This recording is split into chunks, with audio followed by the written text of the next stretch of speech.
नमस्कार मित्रों, मैं हूं डॉक्टर सुखीराम रावत और आप देख रहे हैं हमारे चैनल का वीडियो भाग 58। इसका टॉपिक है, क्या सिंधु सभ्यता के अन्नदाता किसान जाट थे। इसमें हम फोकस करेंगे, ये बताना चाहेंगे कि सिंधु सभ्यता में जो अन्न सप्लायर था, क्या वो जाट था। आइए देखते हैं। 1920 ईस्वी में भारतीय पुरातत्ववेत्ता दयाराम साहनी के नेतृत्व में पंजाब, जो वर्तमान पाकिस्तान में है, के मुल्तान जिले में स्थित हड़प्पा नामक स्थान पर खुदाई की गई। फिर 1922 ईस्वी में भारतीय पुरातत्ववेत्ता R.D. बनर्जी के नेतृत्व में सिंध के मोहनजोदड़ो नामक स्थान पर खुदाई की गई। तदनंतर 1925 ईस्वी में अर्नेस्ट मैके नाम के पुरातत्ववेत्ता ने मोहनजोदड़ो से 80 मील दक्षिण पश्चिम में चन्हूदड़ो नामक एक अन्य नगर में खुदाई करवाई। इन सभी खुदाइयों से सिंधु सभ्यता की महत्वपूर्ण इतिहास संबंधी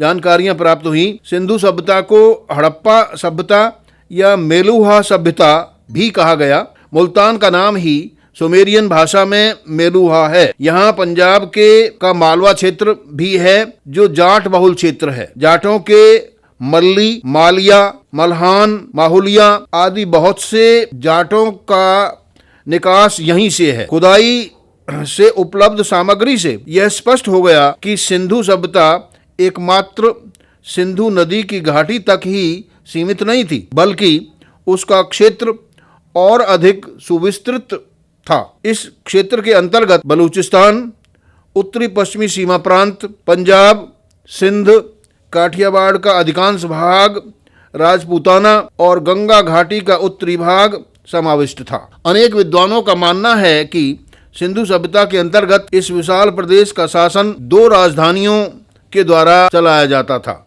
पंजाब में स्थित हड़प्पा उत्तरीय प्रदेश की राजधानी थी और सिंध में स्थित मोहनजोदड़ो दक्षिण प्रदेश की राजधानी थी। विशाल नगरों के बीच अनेक छोटे छोटे नगर स्थित थे। इन खुदाइयों के आधार पर दक्षिण में हैदराबाद, जो पाकिस्तान में है, से लेकर उत्तर में जैकोबाबाद तक बसे हुए ऐसे ही अनेक नगरों की एक श्रृंखला के ध्वंसावशेषों का पता लगाया गया है। हड़प्पा, मोहनजोदड़ो, लोथल आदि स्थानों से अन्नागार भवनों के अवशेष मिले हैं, यानी जहां पर अन्न स्टोर किया जाता था, ऐसे भवनों के खंडहर मिले हैं। हड़प्पा में भूमिगत 3 बड़े पात्र मिले हैं, जिनके किनारे वृत्ताकार ईंटें लगी हुई मिली हैं। वृत्त के आकार की ईंटें लगी हुई मिली हैं। संभवतः इन पात्रों में अन्न रखा जाता था। हरियाणा के हड़प्पा कालीन राखीगढ़ी, जो हिसार में है, भेडाना, जो फतेहाबाद में है, और कुनाल, ये भी फतेहाबाद में है।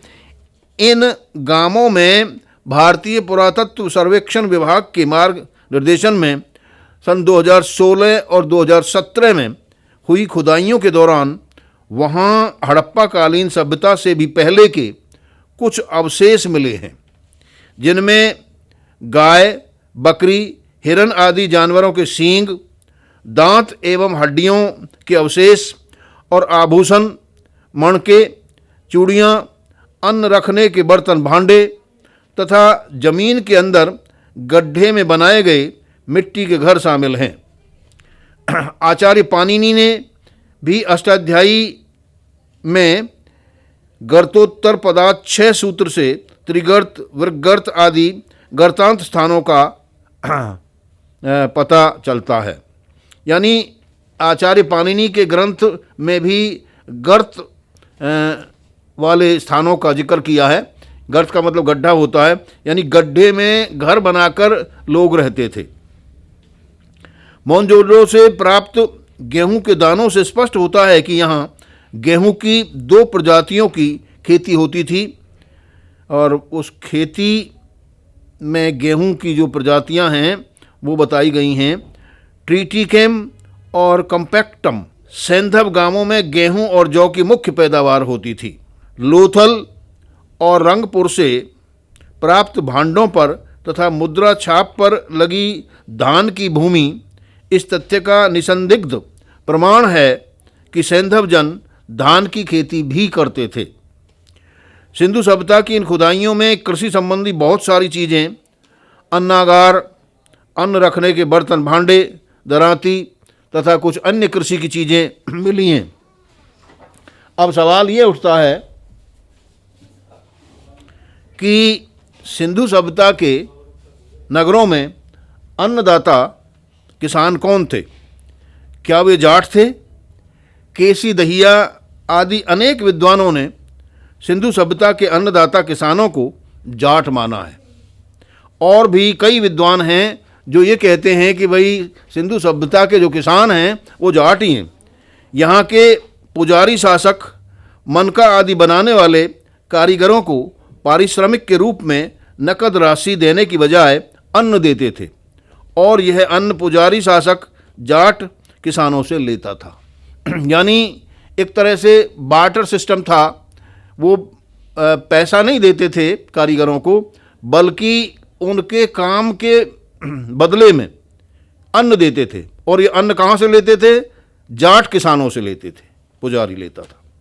मुल्तान के पश्चिम दक्षिण में डेरा गाजी खां जिला है, यानी जाटों के एरिया के बारे में हम डिस्कस कर रहे हैं।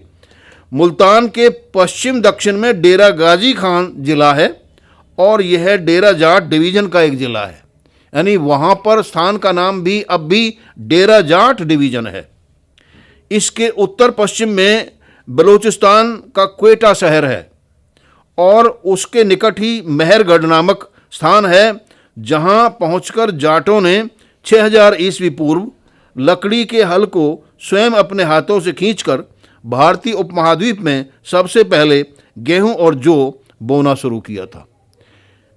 इसे कुछ विद्वान 7000 ईस्वी पूर्व की घटना भी बताते हैं। यानी तब जाट किसान ने, क्योंकि हल तो थे नहीं, लकड़ी का एक छोटा सा डंडा लिया, उससे रेतीली भूमि जो नमी वाली थी उसमें लकीरें बनाई और उसमें फिर गेहूं और जौ बोना शुरू किया था। ये घटना कुछ विद्वान 6000 ईस्वी पूर्व बताते हैं और कुछ 7000 ईस्वी पूर्व बताते हैं। और इसके अलावा और क्या किया इन्होंने जाटों ने? कच्ची ईंटों से घर बनाना भी यहाँ प्रारंभ किया था। यानी मेहरगढ़ दुनिया का बहुत प्रसिद्ध स्थान है इस मायने में। यहीं पर निकट ही जाटों ने अपना पहला डेरा यानी पड़ाव डाला था और उस पड़ाव का नाम पाकिस्तान में आज भी डेरा जाट डिवीज़न के नाम से जाना जाता है, जिसमें पाकिस्तानी पंजाब के डेरा इस्माइल खां और डेरा गाजी खां ज़िले आते हैं। यहाँ की भाषा में भी जाटों का प्रतिनिधित्व है। यानी भाषा का नाम क्या है? यहाँ की लेंदा भाषा को जटकी या जाट की भाषा कहा गया है। डेरा गाजी खां ज़िले के साथ बलूचिस्तान का शिवी ज़िला है। इस क्षेत्र के नाम पर जाटों के सिवाच, सिविराना, श्योरान आदि बड़े गोत्र हैं। इतिहासकार केसी दहिया यानी कृष्ण चंद्र दहिया के अनुसार डेरा जाट डिवीज़न से जाटों का 2 बार विस्थापन हुआ है। यानी यहाँ से जाट 2 बार अन्य स्थानों पर गए हैं। क्यों गए हैं? कब गए हैं? पहला विस्थापन 3000 ईस्वी पूर्व में हुआ, जब हल में बैलों का प्रयोग होने लगा। यानी बैलों का प्रयोग होगा तो अधिक भूमि चाहिएगी और वहाँ पर अधिक भूमि थी नहीं, इसलिए विस्थापन किया जाटों ने। हल में बैलों के प्रयोग से अधिक कृषि भूमि की आवश्यकता होने लगी, अतः उन्हें नई कृषि भूमि की तलाश में अन्यत्र जाना पड़ा। दूसरा विस्थापन पाणिनि काल में, जो 500 ईस्वी पूर्व माना जाता है, में हुआ, जब हल में लोहे की फाल यानी कुश का प्रयोग होने लगा। यानी कुश लोहे की होती है तो उससे अधिक भूमि की आवश्यकता होती है। क्योंकि आचार्य पाणिनि ने अपने ग्रंथ अष्टाध्यायी में हल की फाल को अयोविकार यानी लौह निर्मित कहा है। केसी दहिया का मानना है कि भारत में जाटों का फैलाव डेरा जाट से सिंध, बहावलपुर, उत्तरी एवं पूर्वी राजस्थान, दक्षिणी पंजाब, दक्षिणी हरियाणा के रास्ते, यूपी, बिहार, मध्य प्रदेश आदि राज्यों में हुआ था। इस प्रकार हम ये कह सकते हैं निष्कर्ष के रूप में कि सिंधु सभ्यता का अन्नदाता किसान जाट ही है। ऐसा ही हमारा मंतव्य है। तो मित्रों, आज के इस वीडियो में बस इतना ही। उम्मीद है कि आपको ये पसंद आया होगा। यदि आपको ये पसंद आता है तो आप इसे हमारे इस वीडियो को सब्सक्राइब करें, इसे ज़्यादा से ज़्यादा फॉलो करें, कमेंट करें। आपका बहुत बहुत धन्यवाद। नमस्कार।